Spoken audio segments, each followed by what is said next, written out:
everyone, this is Sandy from sandyscards.com. Today's video is this adorable card that just uses some baker's twine and some punched out hearts. And it looks complicated, and in the end it's not. It's very simple and you can do it.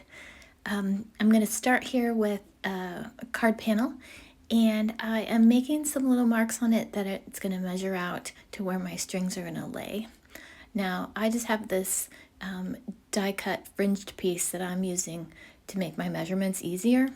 But you could just line it up with your grid mat or use a ruler and just make marks at even intervals. I'm going to match the lines on the left and the right so that it's the same length. Now I'm just adding some really strong double-sided adhesive. This is some score tape. You could use double-sided tape, whatever you have. I lined that up so that I could still see the marks I made on the edges, but that's going to be where I stick my string to. So here are some pieces of some black and white baker's twine I have. I'm going to cut 6. That's how many strings are going to stretch across my card. You could do as many as you wanted, whatever fits your design. That's just what I used.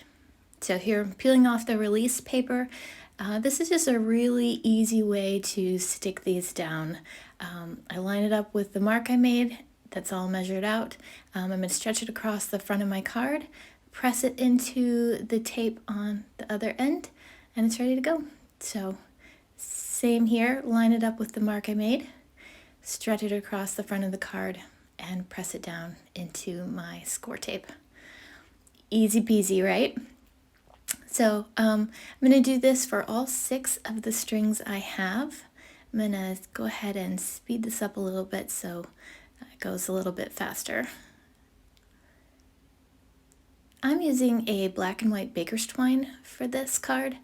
You could use anything that you have or anything that matches your design. So you could use a thicker twine. You could use maybe something that's like craft brown. That might be a fun look for something that was a little bit more autumn designed, or you could even use a thin ribbon would work for this design.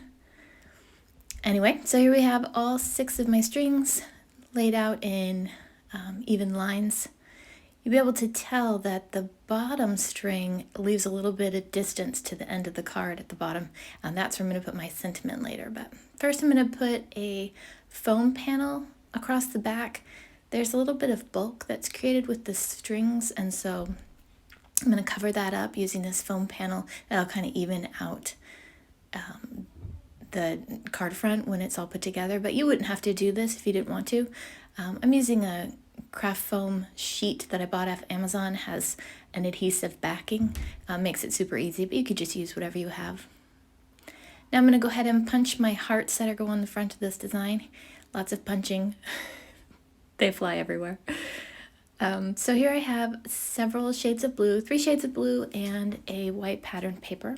And I'm going to use these hearts to decorate the front. I'm going to lay them right over top of the string. I'm going to use these little foam squares that will pop it up off of the card.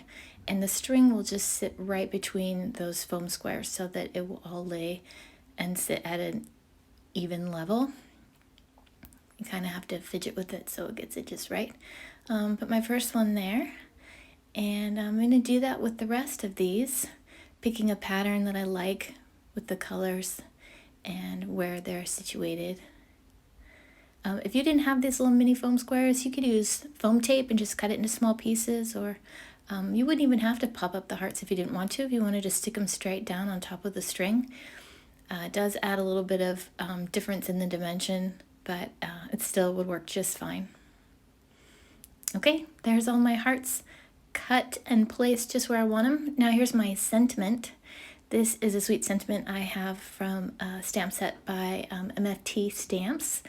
I'm just going to place it at the bottom. You could use whatever sentiment you have. Kind of put it just where I want it. It hangs off the edge a little bit. Super easy. You just flip it over and trim off the excess. And now everything is lined up. Careful not to snip that string. I was a little bit nervous there, but I got it. Now I have put my card front onto my white card base, and I'm ready to decorate the inside of my card. This is something that I always do. A lot of people skip this, which is fine, but when I work so hard on the front, I want my recipient to open it and find almost a present on the inside. So This is a stitched rectangle panel I'm putting there, and I'm going to decorate it with a couple of the hearts that I have left. I'll just find where they go. And that's it. Okay, if you liked this card, you can buy it as a card kit and make it yourself at home. Just do that by visiting sandyscards.com. Thank you for watching today. Bye-bye.